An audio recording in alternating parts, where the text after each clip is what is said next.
Hello students, good morning everyone. Today we are continuing the lesson, that is lifelines of national economy. In this we are going to study the next means of transport, that is waterways.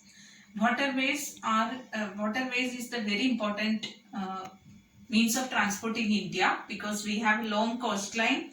Along with that, inland waterways are very important.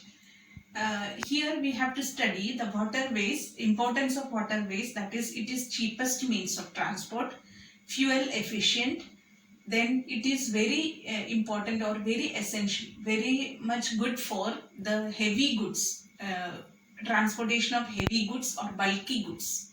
That is another important thing.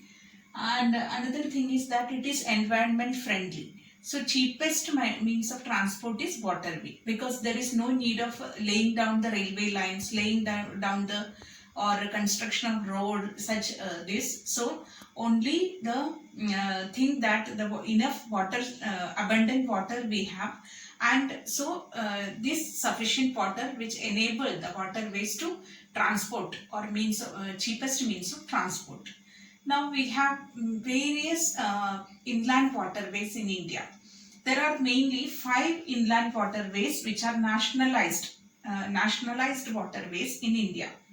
First important nationalized waterway, that is between the first important national waterway number 1, that is along the river Ganga and Brahmaputra, that is nationalized waterway number 1. Second waterway, nationalized waterway number 2, that is Sadia and Dubri. Third is in Kerala, that is the West Coast Canal in Kerala. Fourth one, that is Puducherry, Kakinada and Puducherry, that is another one. Then next one that we can say that is East Coast Canal, that is national waterway number 5.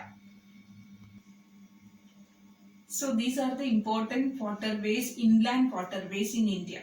Now let's study about important ports or major port in India. We have lot of various port in India because we have a long coastline which extends 7,516.6 kilometer coastline we have in India. So which enable different port for port in India. First important port in the western part or western coast we can see Kandla as one of the important port, which is a tidal port which is affected by the tides. So Kandla is one of the very important tidal port in India. Second port we have, that is Mumbai. Mumbai is natural harbour along with very oldest port, and it is one of the port in which lot of bulk of volume and cargoes that is carried or it is transported from Mumbai port. So Mumbai port is one of the important port, and Mumbai port, in order to decongest the Mumbai port, another port is established nearby, that is known as JNPT or Jawaharlal Nehru port, that is established. So Jawaharlal Nehru port is established to decongest Mumbai port. Third, next another port we have in the western coast, that is Goa. Goa is another important port which is famous for the transport or trade of iron ore. Iron ore trade is conducted from Goa port. Another important port we have in the western coast, that is Kochi. It is a natural port, natural harbour, and alongside the lagoons. So this is another important port. Now in the eastern coast we have lot of ports. In that first important port in the Tamil Nadu, that is Tuticorin, very important port in Tuticorin. Another that is Tuticorin is also natural harbour. Next we have it is known as Chennai. Chennai is another important one of the oldest port, and second after Mumbai in the volume of goods and cargoes. Next another important port that we have, it is Visakhapatnam. Visakhapatnam is also deepest landlocked port. Deepest landlocked port is Visakhapatnam. And another port, that is Paradweep in Odisha. Paradweep in Odisha is also in the eastern coast. We have one of the very important port. Next port we have, that is in West Bengal, Kolkata. Kolkata is a riverine port, and it is one of the very important port. And the port, Kolkata port, is alongside the Hooghly River or meeting of Ganga and Brahmaputra. Hooghly River, which make this port very very important, Kolkata port. And to decongest Kolkata port, another port is made, that is known as Haldia port. So these are the important port we have in India. So through this port, or with the help of this port, efficient trade and transport of goods are being conducted in India. We have to study about the airways. Airways, next, another means of transport. Though it is very costly, it has its own importance in the transport map of India.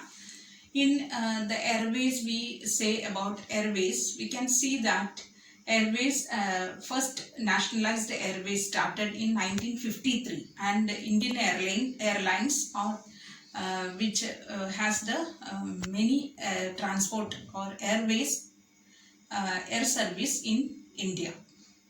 Another important factor we have to study, that is in airways are very much essential or very helpful in the areas where the rocky area or mountainous areas or the areas which are dissected, or high slopes, or the areas which are dense forest, where whenever the natural calamities like flood is affected, during this time the airways provides its service, or it is very essential. So some parts of India where it is not reachable by the other means of transport, airways has its own importance or significance. I have told you that the bordering areas of India, north and northeastern part of India, where we have the problem of transport, other means of transport, airways has its own significance. Airways, speaking about airways, we can study that Pawan Hans Corporation or Pawan Hans Helicopter Services, which give service to ONGC, or Oil and Natural Gas Corporation. Pawan Hans Services, helicopter services, which give the offshore for offshore activities, it gives services. So helicopter services which is provided under Pawan Hans Helicopter Services to ONGC is one of the important remarkable achievement we have in India. So even though we have all this transportation system, but we can see that the transport facilities are not yet proved success in India, because many obstacles or many problems we face in different means of transport. About the next important aspect, that is communication. Communication service, as we know that communication system, there are a lot of communication system nowadays. Mainly we can divide it into two, that is personal and mass communication. Personal means one person to another person. It includes the envelopes, postcards, telephone, mobile phone, email, etc. Mass communication, TV, radio, then what we say, the many other other than news, etc., movies, etc., include the mass communication. And we have India has the largest. India has the largest postal service in the world. So communication in that postal service is also very important very important feature. In that, India has largest postal service in the world. It includes it has a lot of channels, or first class, second class, first class mail, which include the card and envelope, first class mail. Second class includes the periodical books and books, then registered, etc. It includes the second class mail. Other than that, we have six mails, mail we have, or six other channels we have for the communication system. These are six mail channels are: one is Rajdhani, another one Metro, Green Channel, Periodical Channel, Bulk Channel, and also one more, that is Business Channel. These are the important channels, or six important channels we have for the communication system. Regarding the communication, we have one more, that is the importance of media, that is newspaper, television, and radio. Radio we have under the central government, or under the government of India, we have Akashvani, which broadcast in various dialects, languages, and regional languages or local languages. Various programs are being broadcast. Then we have national or under the government of India, Doordarshan channel, which telecast various programs in different languages or different local languages. Other than that, we have an efficient newspaper system or communication system in the, that is newspaper service, that around 100 different languages or dialects newspapers have been published in India. These are the important system of communication which is available in India. Next, we have to study about the importance of international trade. As you know that international trade is one of the very important essential thing which is needed for the economic prosperity of the country. So advancement of international trade increases the foreign exchange earning for the country. And other than that, through the international trade, when we export our commodities to other countries, our foreign exchange earnings increases, and the country can progress. And we can import the things which we don't have in our country, which we cannot produce in our country, so we can import it. So international exchange or international trade is one of the very important thing, that is, or very important factor for considering the economic development of a country. And we have the foreign trade. Foreign trade means export and import is considered to be the two activities which is conducted in the foreign trade or international trade. And the difference between value of imports and export is known as the balance of trade. Suppose the value of export is more than value of import, it is known as a favorable balance of trade. And if the value of import is more than value of export, then we say that it is unfavorable balance of trade. So always a country needs to get progress through exporting more to other countries. Okay, we are selling the things to other countries. So export means to sell and import means to buy. So when we export the things to other countries, we can earn lot of profit, and through this trade the country can progress. So favorable balance of trade is always good for the prosperity of the country.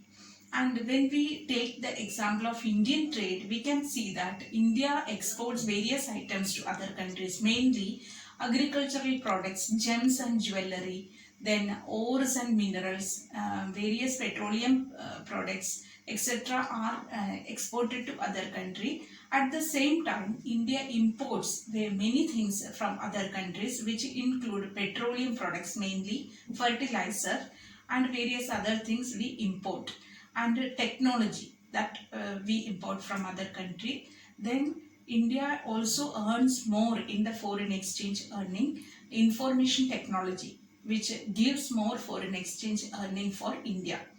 Then these are the important things that we have to study, or we have to remember when we take when we study about the international trade of India. Next aspect we have to study, that is about the tourism. So transport, then trade and tourism. Transport, communication, trade, tourism. Tourism is another important activity which earns for a country. So tourism, with the tourism we can earn a lot. India attracts various foreigners to India. Mainly they come to India for various tourist purpose. For example, eco-tourism, adventure tourism, heritage tourism, business tourism, then various such things they come to India. So it gives a larger share of income for many people in India. Tourist guides or tourism, which enable our local people to get a lot of money, get the earning.